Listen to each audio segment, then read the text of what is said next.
My name is Abdirizak Bihi. I am a spokesman for those families of the Somali American missing youth.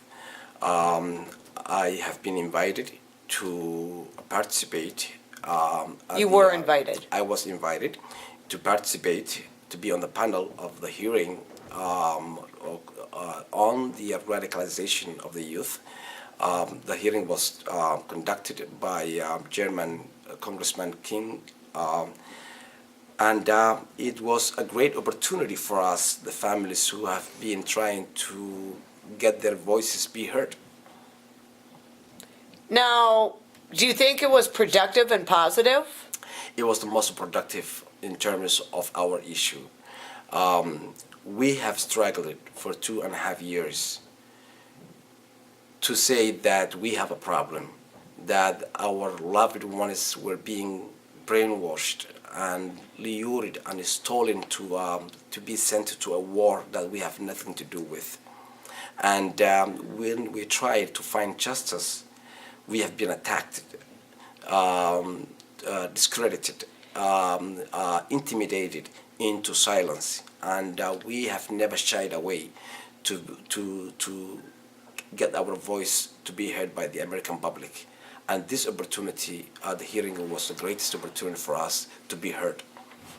Do you think some of the focus was taken away after the hearings because a lot of the local newspapers had Congressman Allison's emotional testimony? As a matter of fact, I missed to read that, but I think generally answers were needed by the American public. And I think it was the right thing to do, to give those answers by all of us on that panel.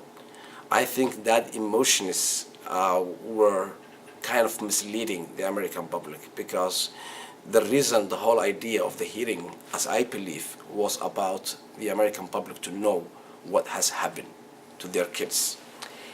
Do you think that viewers would be as emotional and it would be front page if, say, Burhan's mother's pain and heartache that she's still going through? I think what some people don't understand is the pain and cries that happen every night in the homes of those moms who has been duped and lied to and hurt. A lot of people do not understand how much painful it is to be in the company of those mothers. I think Congressman Keith Ellison, always those emotions, he should be crying for those mothers. He should be crying with those mothers he represents. I think they owe him for a long time, and it's overdue for him to come over there, not only as a congressman that represents them, but as a Muslim leader, to stay and stick with them and sit down with them and find out those kids who are campaigning for him, that have been duped into terror in thousands of miles away, and their dead bodies lie in the streets of Mogadishu. And the mothers haven't even been able to bury their son. And to make it clear, we're not taking away from the individual that Keith was speaking about or anybody who died. We're not taking away from those emotions and making any less of their life either. But these kids, Burhan, 17 years old, a minor, his life's gone, and his mother hasn't even been able to bury his body. In the law of this land, that's a kidnapping because he's minor. I would say international kidnapping. Yes. And I want to show the same thing you said, respect for that gentleman who died in defending and helping other victims in September 11th. Correct. He's a hero. At the same time, there is no mention of our congressman, of these young people.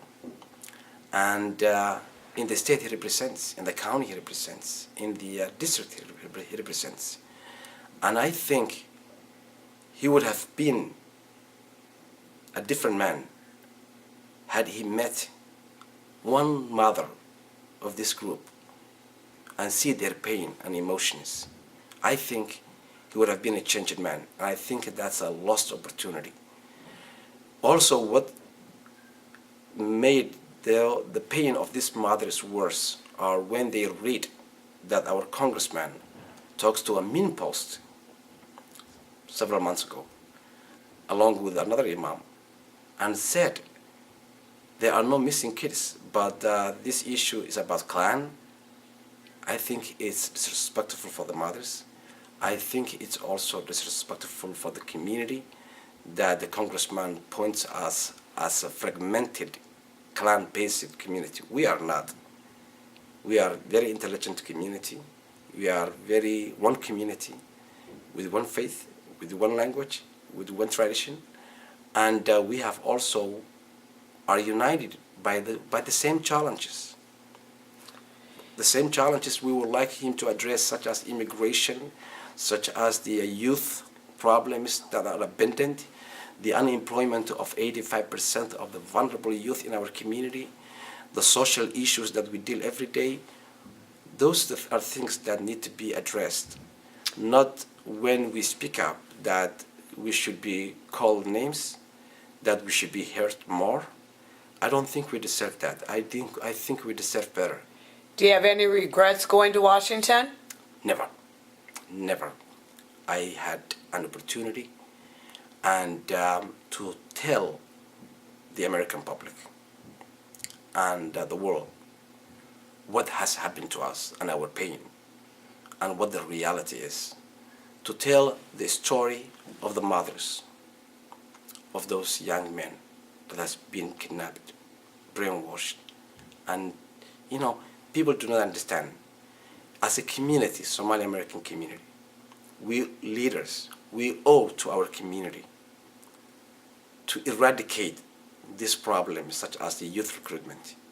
What I say to some people in my community is, and it's reality, if a Somali young man is brainwashed and kidnapped and put crazy things into his head and sent back here in the United States, and we are quiet, we don't talk about it, and we don't stop it or don't educate the community, and this young man finds his way and does something stupid, it's us Somali Americans who will be held responsible. So I think we have a moral obligation to our community to continue to educate our community and defend our young people and find them jobs instead of in the hands of gangs and terrorists or bad people. Excellent. Well, thank you.